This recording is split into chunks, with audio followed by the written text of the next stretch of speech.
एक दिन शिव और पार्वती जी अपने बच्चों का आनंद ले रहे थे, बाल लीला का।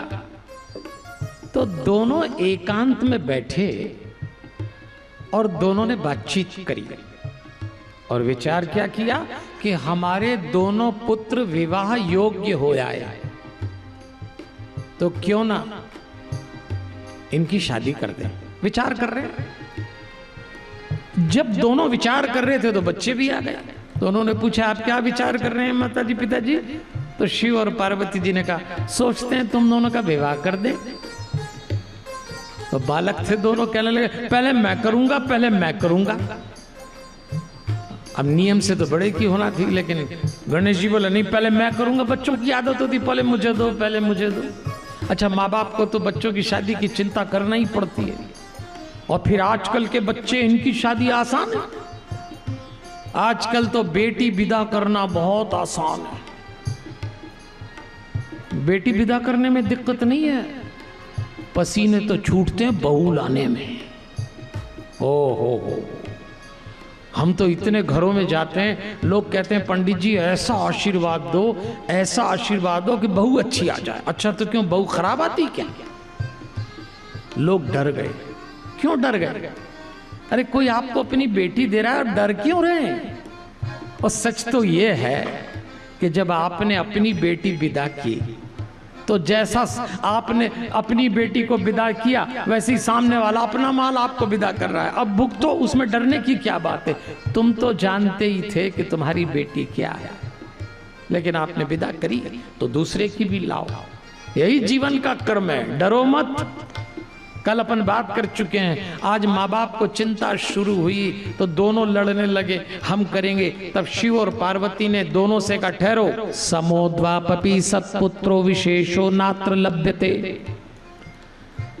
शिव जी और पार्वती कहते हैं, तुम दोनों पुत्र हमारे लिए समान भाव से प्यारे हो।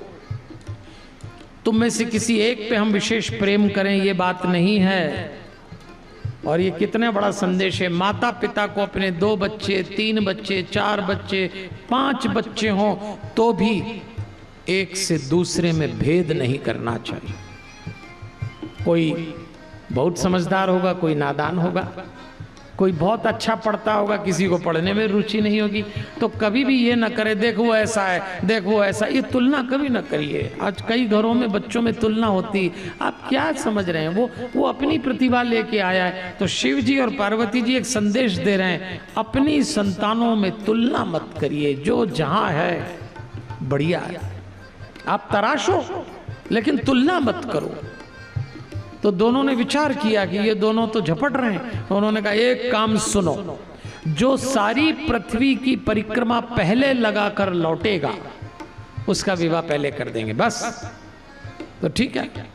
कार्तिकेय जी तो समझदार थे ही, बड़े थे। उन्होंने कहा, अभी चलता हूं। सवारी कसी और चल दिए, अभी चक्कर लगा के आता हूं, गणेश गणेश की जाने। शिव और पार्वती ने गणेश को देखा कि तेरा भैया तो गया, तू? हाँ, बोले जाते हैं अभी। पार्वती जी ने कहा, इसका नहीं होगा, उसी का होगा, देखो ये तो यहीं घूम रहा। तो गणेश जी ने कहा, वो तो ठीक है, मेरा एक निवेदन है आपसे। हाँ, बोले बोलो। बोले, आप दोनों बैठ जाओ। माता पिता को बैठा दिया। पार्वती ने धीरे से कहा, ये क्या खेल कर रहा है? जा, तेरा भाई गया, तू भी दौड़। छोटे बच्चे से प्रेम रहता है थोड़ा। हाँ, बोले देखता हूँ, बैठो। आप दोनों बैठ गए दोनों, और दोनों को बैठाया और 7 बार प्रदक्षिणा करी। 7 बार। शिव और पार्वती देखने लगे, 7 चक्कर क्यों लगाता है, जाता क्यों नहीं है, यहीं दौड़ रहा। और 7वां चक्कर पूरा करके हाथ जोड़ के खड़े हो गए और क्या कहते हैं, लाइए मेरा विवाह करिए। अरे उन्होंने कहा, विवाह करें? गया तो है ही नहीं। तब गणेश जी ने कहा, वेद और शास्त्रों का वचन मुझे याद है कि जो माता पिता की पूजा करके उनकी प्रदक्षिणा करे उसको पृथ्वी की परिक्रमा का फल मिलता है, ऐसा मैंने पढ़ा है। आप बताओ सही है कि?